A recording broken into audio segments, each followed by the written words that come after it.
Cerise Mayo, a resident of Red Hook, New York, was tending to her bees one summer evening. Beekeeping had been legalized in New York City only months ago in March of that same year, and she, like many others in the area, decided to start her hive as a hobby. One might think that an urban setting such as New York would be less than ideal for bees who forage on the pollen of flowers, but the yellow jackets found something just as sweet to satiate themselves with. As the sun set on the concrete jungle, Cerise noticed that the returning bees added a new color to the sky. Not yellow, but red. What had they gotten into? Cerise didn't know it at the time, but such a curious oddity would set off a chain of events that would paint the streets red with not only blood, but cherries.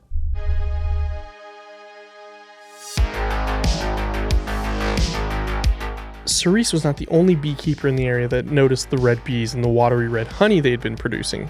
Tim O'Neill, another beekeeping resident of Red Hook who noticed the red honey, was immediately concerned.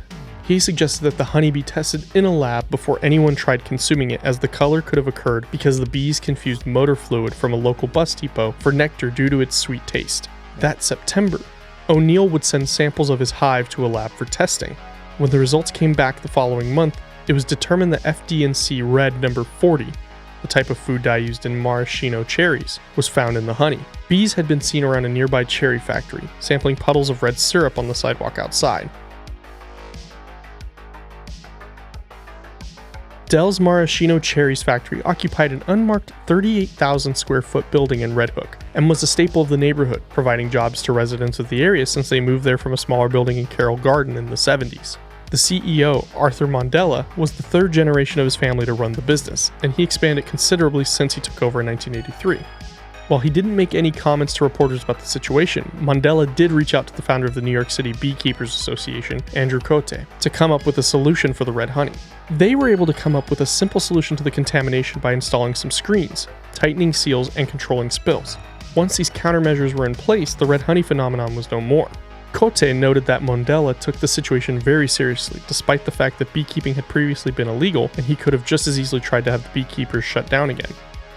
Mandela was well received around the factory and regarded as a good leader. Many of his employees were ex-cons and some were even homeless. He was happy to give salary advances or even loans that weren't heavily pursued.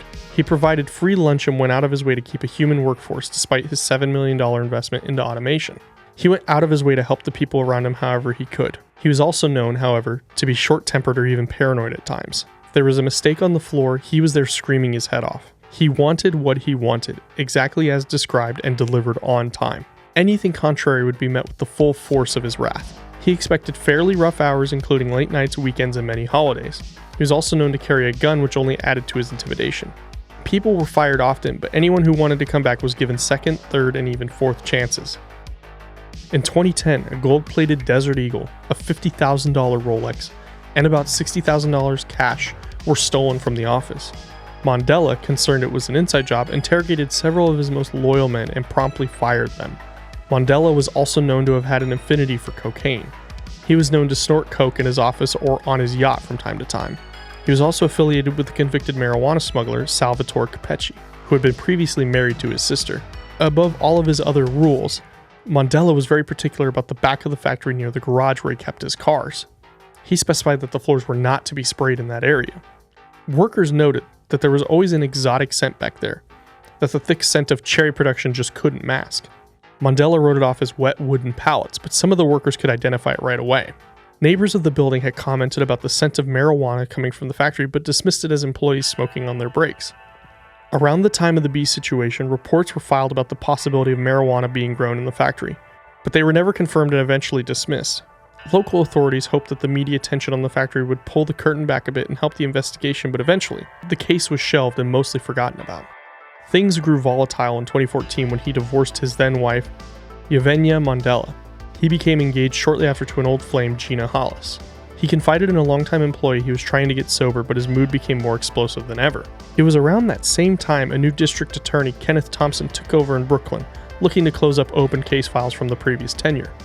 A file was opened for Dells, not concerning marijuana, but rather involving the illegal dumping of waste materials, and it was decided that the Department of Environmental Protection would pay Mandela a visit.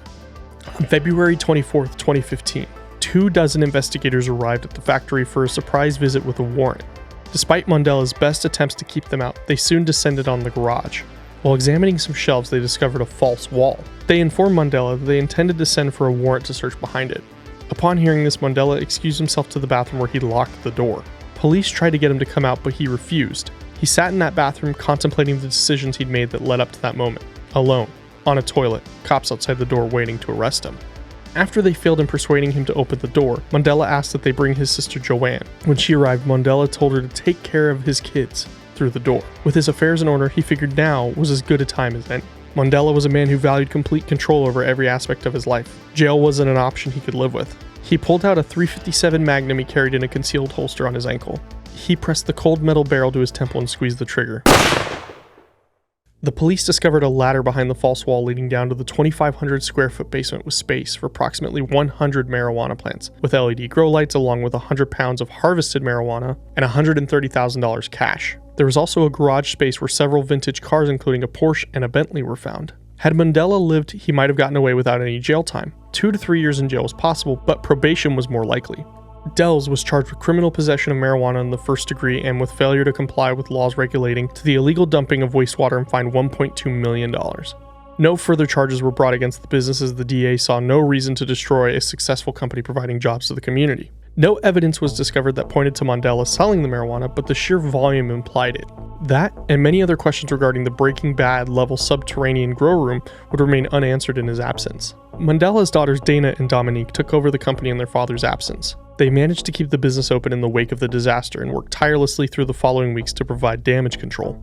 They managed to keep most of their customers, even convincing a few who initially left after the raid to return. They attempted to sue the city in 2016 for recklessness and negligence regarding how the responding officers handled their father's death. But the suit was thrown out as Mandela was never in police custody and no one could have reasonably expected him to off himself over environmental violations.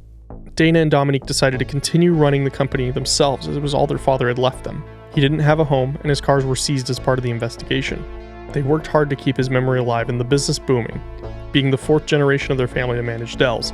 Today, Dells is listed as an official woman-owned business and is still committed to providing cherries with as much passion and the same values as they've had for the last 60 years.